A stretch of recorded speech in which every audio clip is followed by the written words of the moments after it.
Life in advertising is a lot like balancing on a high wire. Every step has to be measured, or you're likely to fall. That's how it felt, starting my new position at the central office. I was Ellie, freshly promoted and eager to prove myself in a game where creativity clashed with deadlines and client whims. It was my first day as a senior creative lead, and the office buzzed with the quiet intensity of a beehive. My desk was a clean slate, sprinkled with welcoming notes from some of my new team members. As I settled in, the first meeting of the day was called by Ms. Thorne, our department head, who had a reputation tough enough to sandpaper the floor. "All right, everyone, let's make this quick. We're not here to waste time," Ms. Thorne snapped as we gathered around the glass table in the meeting room. Her eyes were sharp, missing nothing. As the meeting progressed, I pitched our new campaign idea.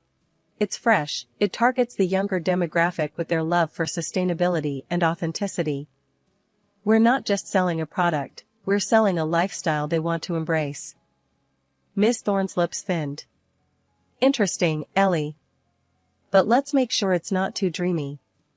These millennials might love a cause, but at the end of the day, it's the hard sell that closes the deal." The rest of the day was a blur of introductions, project briefings, and setting up endless passwords for various systems. When the clock finally signaled the end of the day, I was the last to leave, making sure everything was lined up for the next morning. As I stepped out into the cool evening, my phone buzzed. It was a text from my older sister, Amanda. She rarely texted during the week, so seeing her name light up my screen brought a smile to my face. "Hey kiddo, just wanted to send you a little cheer. Mia nailed her choir solo today, and I got it on video. Sending it your way. Miss you." I texted back a string of heart emojis and a promise to call her over the weekend. My sister and I hadn't had the easiest time growing up, especially after our mom took off with her new flavor of the month and left us with our dad. When he passed, it felt like we only had each other against the world. I watched the video of Mia, her voice crystal clear and surprisingly mature for a 12-year-old. She had that spark, something special that made her more than just another kid in a school choir. "You're going places, kid," I murmured, pocketing my phone with a renewed sense of purpose. Saturday rolled around like a promise. I was finally on my way to Amanda's, armed with Mia's favorite chocolate cupcakes. Life had tossed enough at us, but weekends like these were small patches of normalcy we clung to. I knocked on Amanda's door, the familiar creak welcoming me inside. The aroma of fresh coffee mingled with the sound of Mia practicing scales in the background. Amanda emerged from the kitchen, a mock frown on her face. "Ellie, tell your niece to give it a rest, will ya?" My head's pounding like a drum solo. Laughing, I called out, "Mia, take 5. Aunt Ellie's here with the goods." Mia bounded into the room, her excitement bubbling over. "Aunt Ellie, did you watch the video? Did you see me hit that high note?" "I did, superstar. You were fantastic." I ruffled her hair, handing over the cupcakes, which she accepted with a grin. As Mia dashed back to her room, likely to stash the cupcakes away from adult supervision, I turned to Amanda. "How you holding up, sis? You look a bit worn out." Amanda sighed, pouring us coffee. "Work's a beast, Ellie. You know how it is. But it's nothing a good cuppa can't fix." We settled onto the couch, sipping the bitter brew. "Ellie, have you spoken to Mom recently?" Amanda's voice was tentative, almost cautious. Rolling my eyes, I shrugged. "You know I haven't. Not after the last circus. Why? Has she reached out?" "Nah, just the usual postcard from wherever the hell she is now. Maldives, I think. Says she's living her best life or some crap like that." Amanda's tone dripped with disdain. I snorted. "Living her best life, huh? Must be nice, forgetting you have daughters who deal with real life every day." The conversation turned as we discussed Mom's latest escapades, none of which involved her being a responsible parent. It was old news, but it stung anew each time. Changing the subject, Amanda leaned in, lowering her voice even though Mia was out of earshot. Speaking of real life, I've been thinking about setting up a YouTube channel for Mia. She's got talent, Ellie. Real talent. My interest piqued. That's a solid idea. She's a natural in front of a camera, and Lord knows she's got the pipes. What do you need to get started? Just some basic recording gear. Nothing fancy. I've saved up a bit. Plus, if it takes off, maybe it could help with her college someday. We spent the rest of the afternoon brainstorming for Mia's channel, our voices filled with an excitement that had been missing for too long. It wasn't just about the potential of a YouTube channel, it was about giving Mia something solid, something joyful to hold on to. Driving back to my place, I couldn't shake the feeling of warmth that only a day well spent with loved ones could bring. Despite the chaos of work, this, family, was what mattered. And I was ready to fight for it, come what may. 2 years flew by unnoticed: work, family, and work again. That Tuesday started like any other day at the office, with coffee that was too bitter and emails that were too many. But just before lunch, my world came crashing down with a single phone call. The hospital number flashed on my screen, and a cold sweat broke out across my back as I answered. Hello? Is this Eleanor Jenkins? A stern voice asked on the other end. Yes, speaking. What's wrong? I'm sorry to inform you that your sister, Amanda Jenkins, was brought in today. She had a heart attack at work. She didn't make it, ma'am. I'm very sorry for your loss. The floor might as well have fallen away under me. Thank you, I'll be there as soon as I can. I hung up, my heart pounding in my ears, and my vision blurry. Stumbling to Miss Thorne's office, I barely managed to knock. Miss Thorne looked up, her usual scowl in place. What now, Jenkins? I hope you have a good reason for interrupting. My sister, she died. Heart attack. I need to go to the hospital. I managed to choke out, the words tasting bitter on my tongue. Her eyes narrowed, assessing me like I was a faulty cog in her machine. Jenkins, if you need time off again this month, I can't promise your job will be waiting. I stared at her, my grief turning to anger. My sister just died. I'm going, whether my job's here or not. Without waiting for her response, I turned and left her office, her sharp voice calling after me. Think about your career, Jenkins. I didn't stop, didn't look back. Grabbing my purse, I bolted from the building and hailed a cab, the hospital address spilling from my lips like a prayer. At the hospital, I was a zombie, signing papers I didn't read, nodding to words I didn't hear. It was over. She was gone. And then the hardest part came, telling Mia. I collected her from school, the normal smile she greeted me with tearing at my heart. As we sat in the parked cab, her smile faded, her eyes searching mine. Aunt Ellie, why are you here? Where's Mom? I took a deep breath, my voice a whisper. Sweetie, something very bad happened. Mom had a big heart problem today. She didn't make it. Mia's face crumpled, her small body shaking with sobs. No, that can't be. Mommy was fine this morning. I pulled her close, her tears soaking my shirt. I know, baby, I know. I'm so sorry. We sat there, the world outside continuing as if nothing had changed, as if my sister wasn't just gone. But for us, everything had stopped. The cabbie, bless his heart, did not bother us and even turned off the meter. Later, we went back to Amanda's house, a place now hollowed by her absence. I tucked Mia into bed, the silence oppressive. That night, I didn't sleep. I sat in the living room, surrounded by reminders of my sister, the weight of my new reality pressing down on me.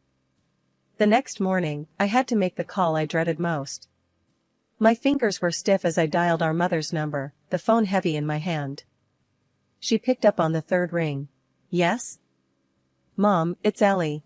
Amanda died yesterday. Heart attack. There was a pause, and then, oh. Well, I'm on vacation. What do you expect me to do? Her words were like ice. I thought you should know. The funeral will be next week. Another pause. I see. Was there a will? Anything left behind? I clenched my teeth, anger flaring. That's all you have to say? What do you want from me, Eleanor? I have my own life. Yeah, I can see that. Don't worry about the funeral. You won't need to disrupt your precious vacation. I hung up, the phone shaking in my hand.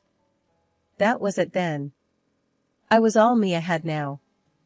And I'd be damned if I let her down like our mother had us. The funeral was last Thursday. It was as simple and quiet as Amanda herself had been. Not many people, just close friends and family, well, minus our mother, who couldn't be bothered to show up. Since then, every day has been a sprint through a maze of legal paperwork for Mia's custody and endless school runs. I've been burning the candle at both ends, trying to keep my job at the agency while being there for Mia. But today, everything caught up with me. Walking into the office, the first thing I noticed was someone else sitting at my desk. My stomach did a flip. She looked up, a faux smile plastered on her face, like she was waiting for this moment. Confused, I marched straight to Ms. Thorne's office. She was expecting me, standing by the door with that look she has, like she knows something you don't. Ellie, come in. Have a seat. She gestured to the chair across from her desk, with a too sweet tone. I didn't sit. Why is someone in my seat? My voice was more of a growl than I intended. Miss Thorne folded her hands on the desk, her eyes gleaming a bit too brightly. Ellie, let's not make this harder than it needs to be. Your frequent absences have been problematic. We've made the decision to move forward with someone else in your position. My sister died, Miss Thorne. I was taking care of my niece. You knew this. My hands were shaking, but I kept my voice steady. And I am truly sorry for your loss, Ellie, but business is business. We need someone reliable. You're free to collect your things. Best of luck. I stood there, stunned, my ears ringing with her words. Without another word, I turned and left her office. Collecting my things took less than 5 minutes. The new girl at my desk didn't meet my eyes. Walking out of that building felt like leaving a part of my life behind. I hailed a cab, sinking into the seat as the city blurred past. My mind raced. What were Mia and I going to do now? How long could we last on what I had saved? Where to? The driver glanced at me in the rearview mirror. Just drive for now, I said, pulling out my phone to check my bank app. The numbers weren't comforting. Rent was due in 2 weeks, and there were still groceries, Mia's school stuff. It piled up so fast it made my head spin. Walking through the door earlier than usual had Mia staring at me like I was a ghost. What's up, Aunt Ellie? Why are you home so early? I slumped into a chair, the weight of the day crushing down on me. Things are kind of messed up, kiddo. I lost my job today, and honestly, I'm not sure what we're going to do. Mia's eyes widened, her lips parting slightly as if to speak, but then she just turned and walked out of the room. The silence hung heavy until she came back, her arms struggling under the weight of her school backpack, which she dumped on the kitchen table. Zipper by zipper, she opened it and out spilled a mountain of dollars. My mouth dropped. Mia, where the heck did you get all this? She beamed, pride shining in her eyes. It's my money, Aunt Ellie. I earned it singing. Mom helped me set up a YouTube channel a couple of years ago. I've been posting videos of my songs. You what? I grabbed my laptop, pulling up the internet as she spelled out her channel name. The page loaded, and there it was, hundreds of thousands of subscribers, videos with views ticking into the millions, and comments piled up like treasure. Reading through the comments, I couldn't help but smile. Mia, this is incredible. You're a star. She shrugged, a bashful smile on her face. I just like singing. But I thought the money could help, especially now. I pulled her into a hug, my mind racing with possibilities. Help? Kiddo, you just saved us. But we need to manage this right. Officially, I mean. Over the next few days, I was a whirlwind of activity. I contacted an accountant friend who helped set up a trust for Mia's earnings and sorted out the tax details. I officially registered myself as her manager to keep everything professional. With the business side tightened up, I dove into the creative. We brainstormed video ideas together, planned out a schedule, and I even reached out to vocal coaches to refine her already impressive skills. Our living room turned into a makeshift studio, where Mia recorded her new songs. I learned quickly, handling the camera and editing videos late into the night. Every upload brought in more subscribers, more views, more revenue. Feeling bold, I used some of the funds to launch a targeted ad campaign on social media.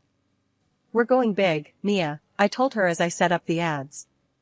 "Let's show everyone what you've got." Mia's next video blew up bigger than we could have imagined. It was a cover of a popular song, her voice adding a depth that the original lacked. Comments poured in, praising her unique style and emotional delivery. As her manager, I kept my eye on the business side, ensuring Mia stayed grounded and focused on her schoolwork too. "We gotta keep things balanced, Mia. School's just as important." A few months later, Mia was invited to perform at a city concert, sharing the stage with local artists who were household names. Watching Mia step onto the stage, her confidence blooming under the spotlight, was a moment of pure joy. It had been a few months of smooth sailing. Mia's channel was thriving, and we were starting to see real stability. Just as I was beginning to relax, a curveball slammed into us. I got a notification that nearly knocked the wind out of me. My mother was filing for custody of Mia. I stared at the screen, disbelief coursing through me. After all these years, now she shows up? And for what? Money, obviously. It boiled my blood just thinking about it. I decided to call her, but not without hitting the record button on my phone first. I needed to capture every word. "Hello?" Her voice was as cold as I remembered. "Mom, it's Ellie. I got the notice about Mia. What are you playing at?" There was a pause, and then that all too familiar calculating tone. "Ellie, darling, let's not pretend. I know about Mia's little singing career. Seems like she's going to be quite the cash cow, huh?" I clenched my teeth, keeping my voice steady. "She's a child, Mom. And she's not a ticket to Easy Street. What do you actually want?" Her laugh chilled me. "Straight to the point, I like that. It's simple, really. You give me $300,000, and I'll walk away. If not, my lawyers will take a good hard look at how you've been exploiting her." I couldn't believe what I was hearing. This was extortion, plain and simple. "You won't get a dime from us, Mom. And you won't get Mia either." She laughed again, that terrible sound. "We'll see about that, darling," and then she hung up. The phone call left me reeling, but also crystal clear about what I had to do. I contacted a lawyer, a good one who came highly recommended for family court battles. Sitting down in his office, I laid out everything. "She wants to take Mia away from me, claim I'm exploiting her. It's all about the money for her." I recorded our call. He listened, nodding slightly. "This is good, it's a start. We'll need more, though. Documentation of Mia's career, her schedule, how you manage her earnings. Transparency is our best defense. Everything's been above board. I've kept detailed records and receipts," I reassured him. "Good. And I'll need to talk to Mia, too.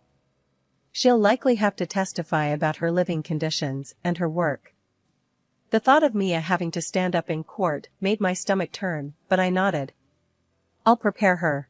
We'll do whatever it takes." Over the next few weeks, we pulled together everything. Mia's school records, statements from her vocal coach, video logs, financial statements. Mr. Green was thorough, leaving no stone unturned. As the court date loomed, nerves settled in like unwelcome guests. But we were ready. I had to believe that the truth would win out, that the judge would see through my mother's greed. The courtroom was colder than I remembered any place ever being, and the chill wasn't just from the air conditioning. My mother and her new husband sat across from us, looking smug. As the judge called the room to order, my stomach was in knots. My mother was called to the stand first. Her performance was something else, tears, shaky voice, the works. "I just want what's best for Mia. My daughter, Ellie, she's been forcing the child to work all hours, exploiting her for money. It's not a life for a young girl. I want to give her the stable home she deserves." Then it was our turn. My lawyer, Mr. Green, was calm and methodical. He laid out Mia's school records, showing her excellent attendance and grades. He presented logs of her work hours, well within legal limits for a child her age, and financial statements proving that the money from Mia's channel went into a trust solely for her use. "As you can see, Your Honor," Mr. Green concluded, "all allegations of exploitation are baseless. My client has gone above and beyond to ensure the well-being and proper management of her niece's talents and earnings." He then turned on the recording of the phone call I'd made to my mother. The courtroom was dead silent as her voice filled the space, her demand for money and her threats clear as day. My mother's face went white as a sheet when the recording ended. There was murmuring among the spectators. Mia then took the stand, her small voice steady and clear. "I love my Aunt Ellie. She's taken care of me, made me feel safe after Mom passed. I want to stay with her. She's my family." The judge nodded, scribbling some notes. After what felt like an eternity, he finally spoke. "Given the evidence presented, it's clear that the best interests of the child would not be served by changing her current living arrangements. The petition for custody by Mrs. Linda Jenkins is hereby denied." The gavel hit with a thud that echoed in the suddenly heavy air. My mother stormed out, her husband trailing behind her, both of their faces twisted in anger and defeat. Mia threw her arms around me, her relief palpable. "We did it, Aunt Ellie." I hugged her back, my own relief flooding through me. "Yes, we did, kiddo. I told you we would." 2 years have passed since the courthouse drama, and they'd been the best years of my life. Mia and we've settled into a comfortable rhythm. She's not just thriving, she's shining, singing at concerts, charming thousands on YouTube, and growing up into someone truly special. One lazy Saturday morning, while we were planning out her next video shoot, Mia looked up from her bowl of cereal with a sparkle in her eyes. "Aunt Ellie, you know, I've been thinking about college. I want to study music, really learn about it from the inside out." I smiled, handing her a glass of juice. "That's a great idea, kiddo. We've got your college fund all set up. Whatever you want to study, you can." Mia's grin widened. "Thanks, Aunt Ellie. You always make things possible." "Well, that's my job, isn't it? Keeping our dreams on track." I tousled her hair as she giggled, then the conversation shifted, as it often did these days, to more personal matters. "So, how are things with Tom?" Mia asked, a mischievous twinkle in her eye. I blushed, a smile creeping up on my face. "Actually, pretty amazing. We're getting married, Mia." Her eyes went wide. "Seriously? That's awesome. Can I be your bridesmaid?" "Of course, you goof. I wouldn't have it any other way." I chuckled, feeling a warmth spread through me at the thought of the upcoming wedding.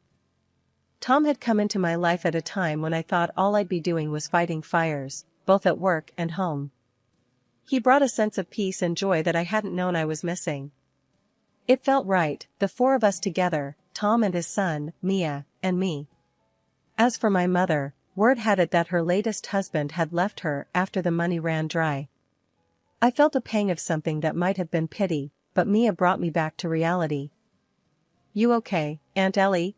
she asked, noticing my momentary silence. I squeezed her hand, shaking off the shadows of the past. "Yeah, kiddo, I'm just thinking about how far we've come. And how we've got each other, which is all we really need." Mia leaned into my side, a content sigh escaping her. "Yeah, we do. And now you've got Tom and Jack, too. It's funny how life works out. 2 years ago, I was scared, unsure of the future, fighting to keep Mia safe and happy. Now, here we were, planning a wedding, looking at colleges, and living a life full of love and laughter." That evening, as I sat on the porch watching the sunset, Tom came up behind me, wrapping his arms around my waist. "You look happy," he murmured into my hair. "I am. I really am. I replied, leaning back into his embrace. Life's turned out better than I could have hoped.